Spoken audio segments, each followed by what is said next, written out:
Jumpa lagi teman-teman Atlas Bencana. Di tengah banyaknya bencana banjir yang terjadi di Indonesia, namun ini bukan hanya banjir dengan kepentingan dijadikan konten-konten yang judulnya bombastis, didramatisasi sedemikian mungkin agar kita tertarik melihatnya, seperti badai terbesar sepanjang sejarah, langit akan jatuh. Tak sedikit kanal yang hanya menjual kesedihan demi traffic. Tapi yang kita bahas dalam video ini justru kebalikannya, bukan dramatisasi, bukan karagan, bukan efek lebay demi klik. Ini adalah ancaman nyata yang dikonfirmasi para peneliti, akademisi, dan media kredibel. Bukan soal sensasi, melainkan soal data. Bukan soal imajinasi, melainkan soal daratan yang benar-benar turun sentimeter demi sentimeter, tahun demi tahun. Dan inilah yang membuat kisah Pantura jauh lebih menakutkan daripada berita cuaca palsu manapun. Karena ini bukan akting, ini kenyataan. Dan ini penting untuk kita bahas demi mencegah ini terjadi dengan begitu cepat. Mungkin hari ini seperti tidak terlihat, namun entah 50 tahun lagi atau kurang dari itu, kita akan merasakannya. Terutama bagi saudara-saudara kita di Pantura Jawa.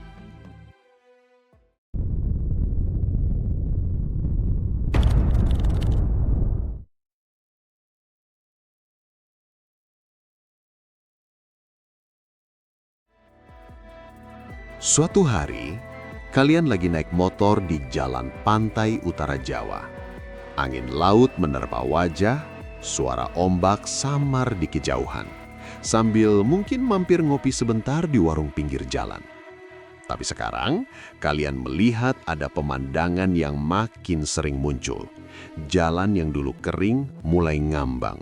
Air asin sesekali menggenang dan garis pantai terasa makin mundur. Mungkin kalian berpikir kalian sedang bermimpi masuk ke dalam film bencana. Namun ini adalah kenyataan yang sedang berlangsung di sepanjang Pantura, dari Banten, Jakarta, Cirebon, Pekalongan, Demak, sampai Jawa Timur. Wilayah yang selama ini menjadi tulang punggung kehidupan jutaan orang Indonesia.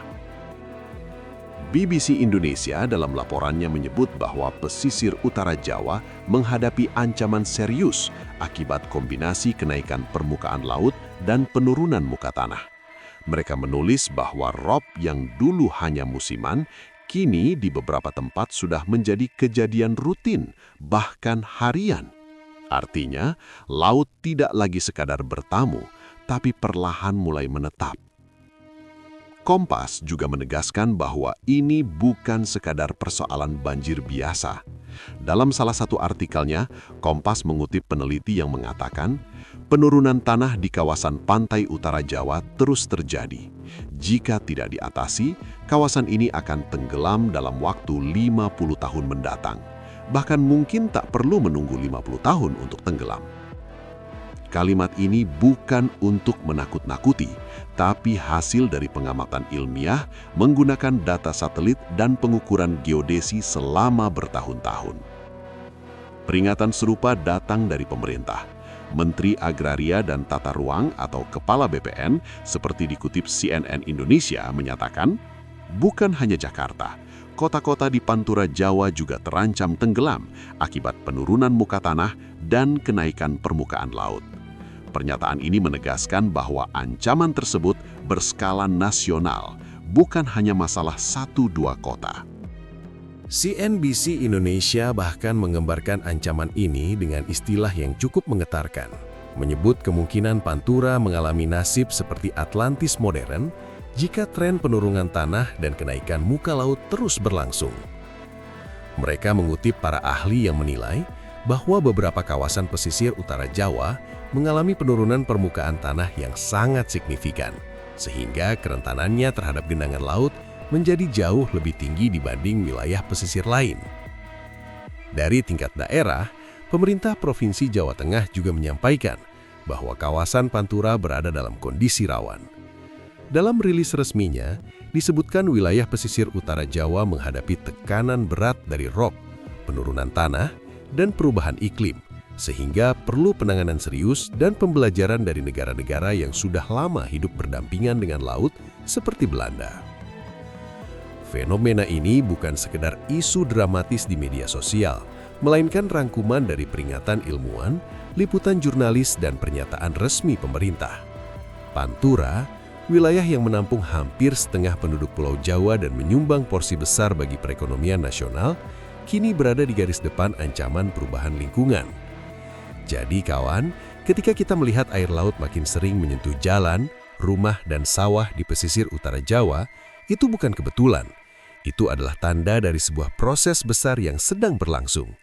Dan inilah alasan mengapa hari ini Pantura disebut oleh banyak pihak sebagai wilayah yang sedang menghadapi satu ancaman nyata. Perlahan, tapi pasti, terancam tenggelam. Kalau dulu kita sering dengar berita tanah longsor di pegunungan, sekarang muncul kekhawatiran baru di wilayah yang kelihatannya datar dan tenang, pesisir Pantura. Di sini bukan bukit yang runtuh, tapi tanah yang perlahan turun, sementara laut pelan-pelan naik. Kombinasi ini seperti dua gerakan berlawanan arah yang sama-sama mengancam, membuat banyak orang bertanya, kok bisa ya daratan yang kelihatannya kokoh justru amblas tanpa terasa? Faktor pertama dan yang paling dominan adalah penurunan muka tanah atau land subsidence. Di banyak kota pesisir Pantura, air tanah dipompa besar-besaran untuk kebutuhan rumah tangga, industri, hingga pertanian. Ketika air di dalam lapisan tanah terus diambil, pori-pori tanah kehilangan penyangga alaminya. Akibatnya, lapisan tanah yang semula mengembang karena terisi air perlahan mengempis, lalu turun secara permanen. Proses ini tidak terjadi dalam semalam, tapi berlangsung pelan, senyap, dan konsisten, seperti kasur busa yang ditekan terus-menerus sampai akhirnya kempis. Di beberapa wilayah Pantura, hasil pengukuran menunjukkan penurunan tanah bisa mencapai sekitar 1 hingga lebih dari 10 cm per tahun. Angka yang mungkin terdengar kecil, tapi jika dikumpulkan selama puluhan tahun, hasilnya bisa membuat daratan turun lebih dari 1 meter. Faktor kedua adalah kenaikan permukaan laut global. Pemanasan bumi menyebabkan es di kutub mencair dan suhu air laut meningkat, sehingga volume air laut bertambah. Permukaan laut pun naik perlahan, tetapi terus-menerus. Ketika daratan pesisir sedang turun dan laut di saat yang sama sedang naik, jarak antara keduanya makin menyempit. Ibarat dua tangan yang saling mendekat, ruang aman di tengahnya makin lama makin habis. Faktor ketiga datang dari urbanisasi dan struktur kota. Pantura adalah salah satu kawasan dengan pertumbuhan penduduk dan pembangunan paling pesat di Indonesia. Gedung, pabrik, jalan, pelabuhan, dan permukiman padat menambah beban di atas lapisan tanah yang secara alami tersusun dari sedimen muda dan lunak. Beban ini membuat tanah semakin mudah mengalami pemampatan, sehingga proses penurunan berlangsung lebih cepat. Lalu ada pula faktor lingkungan pesisir, berkurangnya hutan mangrove, perubahan garis pantai, pendangkalan sungai, serta tata ruang yang belum sepenuhnya berpihak pada daya dukung alam. Mangrove yang seharusnya menjadi tameng alami dari gelombang dan abrasi berkurang, sehingga pantai kehilangan perlindungan. Sungai yang dangkal dan tercemar juga mengubah dinamika air di wilayah muara. Semua faktor ini tidak berdiri sendiri, melainkan saling menguatkan. Pengambilan air tanah membuat tanah turun. Beban bangunan menekan lapisan yang sudah melemah. Ekosistem pesisir yang rusak kehilangan fungsi perlindungannya. Sementara dari sisi lain, laut terus meninggi karena perubahan iklim. Inilah yang membuat Pantura bukan sekadar rawan banjir, tetapi berada dalam proses jangka panjang yang jika dibiarkan dapat membuat sebagian wilayahnya benar-benar berada di bawah permukaan laut. Jadi teman-teman, Pantura tidak tenggelam karena keajaiban alam yang tiba-tiba, melainkan karena rangkaian proses ilmiah yang berjalan pelan, konsisten, dan saling bertumpuk. Dan setelah kita memahami apa saja yang memicu semua ini, pertanyaan berikutnya jadi jauh lebih serius. Kalau proses ini terus berlanjut, seperti apa dampaknya bagi kehidupan, ekonomi, dan masa depan jutaan orang yang tinggal di sepanjang pesisir utara Jawa? Oke, sekarang kita coba membuat satu skenario yang bukan lagi hayalan film, tapi kemungkinan nyata di masa depan. Rumah-rumah di pesisir perlahan dikepung air asin, perahu nelayan bersandar tepat di depan teras, dan jalan pantura yang biasanya dilalui truk-truk besar justru berubah seperti kanal. Gambaran ini terasa dramatis, tapi para peneliti dan pemerintah sepakat. Inilah konsekuensi logis jika penurunan tanah dan kenaikan muka laut terus berlangsung tanpa penanganan serius. Fenomena banjir rob akan menjadi yang paling pertama dan paling sering dirasakan. Di kota-kota seperti Semarang, Demak, Pekalongan, dan wilayah pesisir lainnya, air laut sudah rutin masuk ke permukiman. Rob yang dulu datang sesekali, kini bisa berhari-hari, bahkan di beberapa tempat menjadi kejadian harian.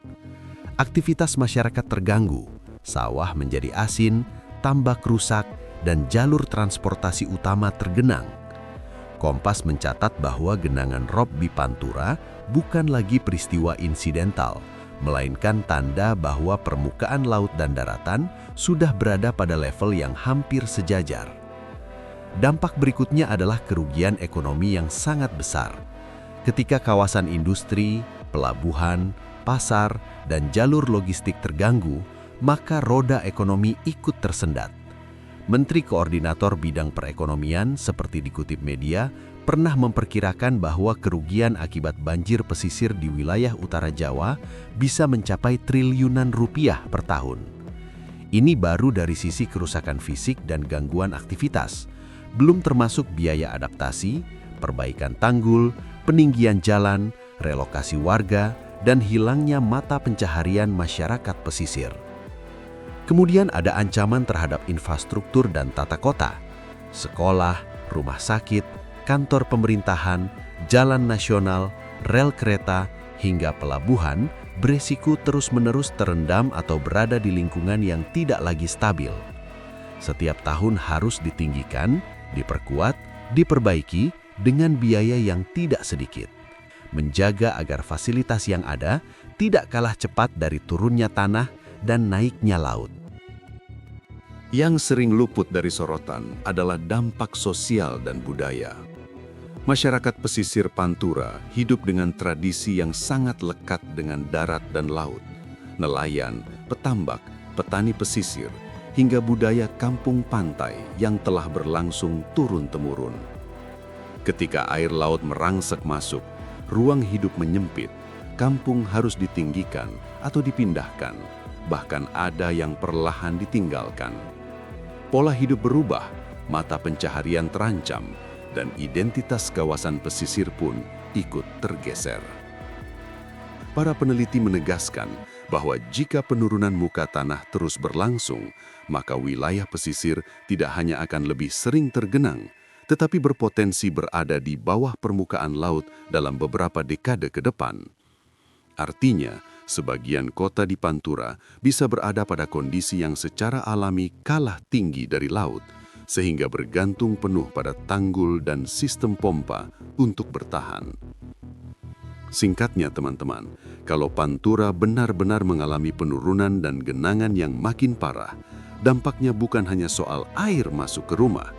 Ini soal ekonomi nasional, soal keberlanjutan kota, soal keberlangsungan budaya pesisir, dan soal bagaimana jutaan orang harus menyesuaikan hidup di wilayah yang secara perlahan kehilangan ketinggian alaminya.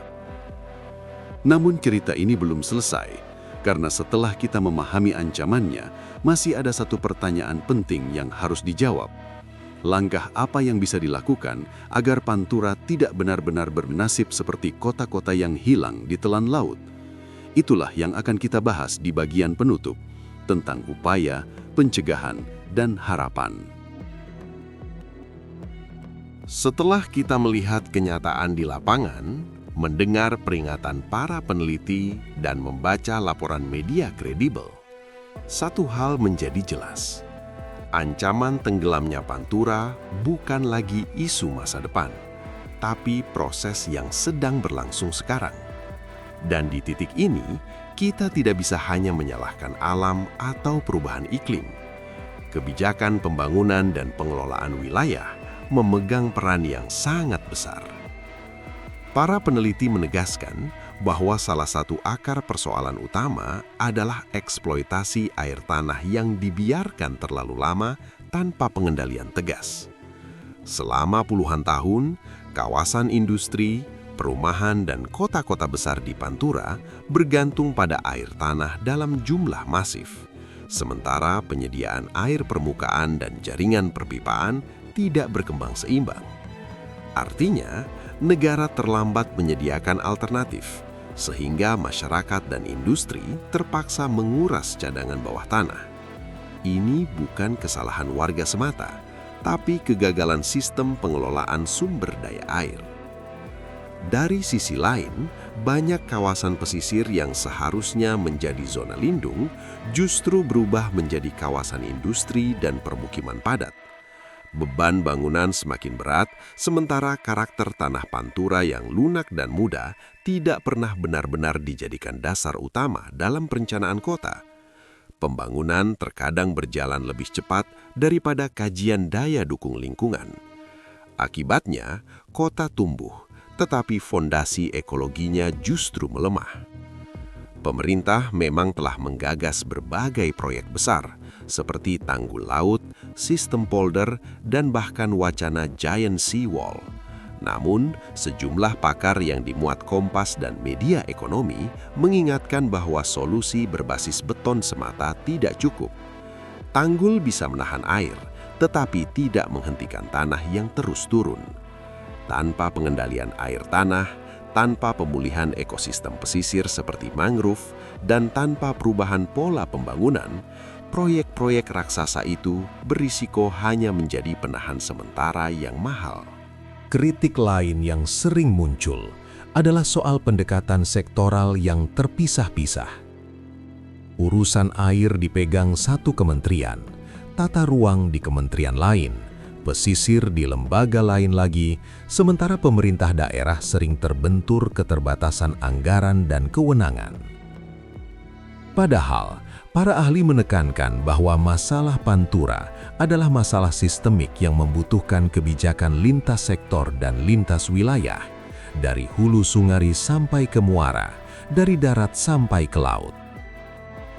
Belajar dari negara seperti Belanda, yang sering dijadikan rujukan oleh Pemprov Jawa Tengah, pengelolaan wilayah rendah tidak hanya soal membangun tanggul, tetapi soal disiplin tata ruang, pengendalian ekstraksi air tanah, pemulihan ekosistem, dan kesadaran publik yang tinggi.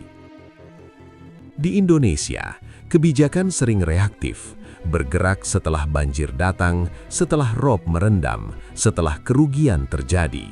Padahal, para peneliti sudah lama memberi peringatan melalui data dan proyeksi. Maka kritik utamanya, teman-teman, bukan pada kurangnya pengetahuan, tetapi pada keterlambatan dan ketidaktegasan dalam menerjemahkan pengetahuan itu menjadi kebijakan yang konsisten dan berani.